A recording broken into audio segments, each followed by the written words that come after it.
Mucho gusto. Es un gusto saludarlos nuevamente. Quiero compartirles hoy una pequeña reflexión basada en el último capítulo del libro del Génesis. Eh, Ese capítulo es el número 50 y vamos a leer los versículos del 15 al 21. Dice así: Viendo los hermanos de José que su padre era muerto, dijeron: quizá nos aborrecerá José y nos dará el pago de todo el mal que le hicimos. Y enviaron a decir a José: tu padre mandó antes de su muerte diciendo: así diréis a José, te ruego que perdones ahora la maldad de tus hermanos y su pecado, porque mal te trataron. Por tanto, ahora te rogamos que perdones la maldad de los siervos de Dios de tu padre. Y José lloró mientras hablaba. Vinieron también sus hermanos y se postraron delante de él y dijeron: henos aquí por siervos tuyos.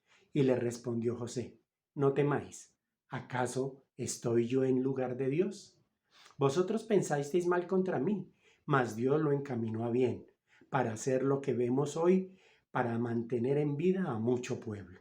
Ahora pues, no tengáis miedo, yo os sustentaré a vosotros y a vuestros hijos. Así los consoló y les habló al corazón. Una historia que llega a su fin, digámoslo así. José, uno de los 12 hijos de Jacob, se encuentra en una situación bastante interesante. Una situación que se ha ganado debido a la confianza que el faraón le dio y llegó a ser el segundo en el reino de Egipto. Pero vemos aquí cómo esta historia termina de una forma bastante rara, digámoslo así. Y los hermanos de José, que una vez lo vendieron, que siempre lo persiguieron, que siempre lo maltrataron, buscan ganarse el favor de él, viendo que él tenía mucho poder, ganarse el favor con mentiras. Aquí en el versículo 17 nos dice: así diréis a José, vayan y díganle esta mentirita. En el nombre de su padre, él mandó decir antes de que muriera que era falso. Él sí los había perdonado, pero que le dijeran a José que el papá había mandado decir antes de morirse que los perdonara. Es bastante interesante ver cómo aquí, cuando Jacob muere, los hermanos sienten miedo, porque el pecado acobarda, porque el haber traicionado a su propio hermano los dejaba muy vulnerables. Entonces, vemos ahora cómo José ya los había perdonado. Sin embargo, él quiere ver la reacción de ellos y los deja hablar. En el versículo 19 dice al final: y José lloró mientras hablaba, porque él sabía que le estaban diciendo mentiras. Una vez más lo querían engañar.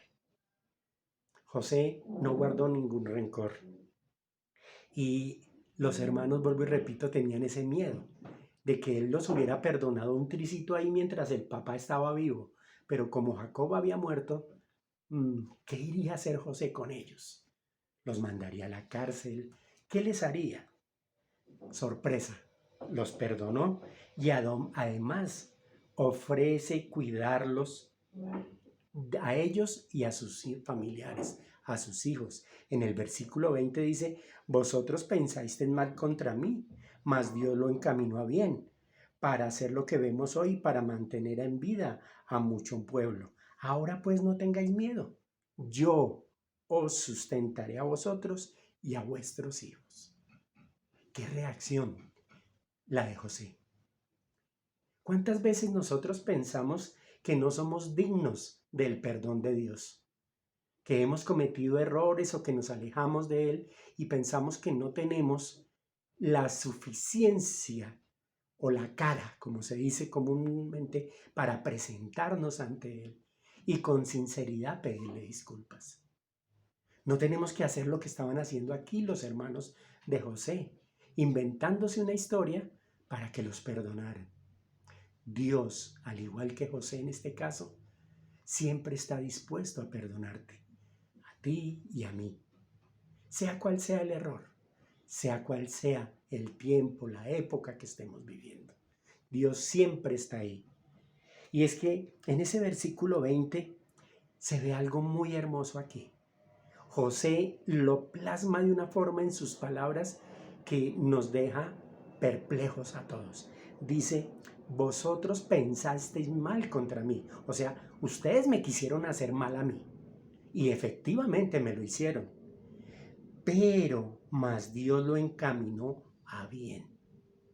Muchas veces esas situaciones adversas generadas por cosas, por terceros o por situaciones ajenas a nosotros, son utilizadas por Dios para luego bendecirnos.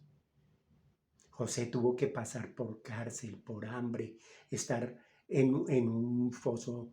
Mejor dicho, él estuvo en una situación terrible. Pero sin embargo Dios siempre lo sustentó, le dio la fuerza. ¿Por qué? Porque José era fiel a él. Así es Dios. Dios es un Dios que perdona, aunque nosotros no lo merezcamos. Porque por eso fue que se hizo hombre, para venir a dar cada gota de sangre por nosotros y por el perdón de nuestros pecados. ¿Cuál debe ser nuestra actitud en estos momentos? ¿Cuál debe ser esa situación en que cómo debemos presentarnos más bien delante de Dios? Simplemente con sinceridad, dándole el primer lugar a Él y diciéndole que confiamos plenamente en su misericordia, que queremos cambiar, que queremos transformar eso malo en algo bueno con la ayuda de Él, porque Él todo lo puede.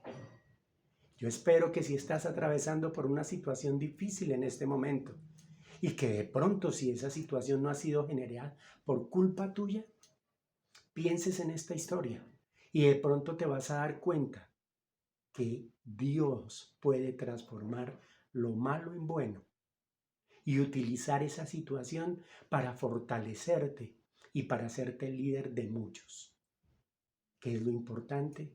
Que tu fe se mantenga intacta y que tu deseo de cambio, tu arrepentimiento sincero esté siempre en tu vida. Para que Dios ¿qué? Pueda hacer lo que dijo José también aquí. No solo te bendiga a ti, sino a tu familia, a tus hijos, a tus seres queridos.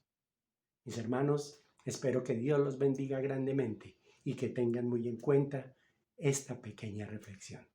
Un abrazo sincero. Nos vemos luego.